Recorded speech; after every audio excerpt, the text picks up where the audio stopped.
ചില ദിവസങ്ങളിൽ എനിക്ക് ചെറിയൊരു മടിയൊക്കെ വരാറുണ്ട് കേട്ടോ. അതിച്ചിരി മഴയൊക്കെ ഉള്ള ദിവസമാണെങ്കിൽ പിന്നെ പറയുകയും വേണ്ട.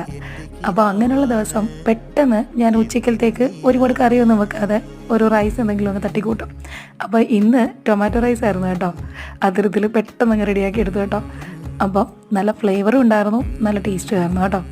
ഇതിൻ്റെ കൂടെ വേറെ കറികൾക്കൊന്നും അലഞ്ഞൊന്നും നടക്കണ്ട. ഇതിൽ മുട്ടയൊന്ന് ചിക്കി പൊരിക്കുക, ഒരു പപ്പടം, അത് മതിയാവും. അച്ചാറും ഉണ്ടെങ്കിൽ പിന്നെ പറയുകയേ വേണ്ട. ഇതാ കണ്ടില്ലേ, സെറ്റാണ് കേട്ടോ.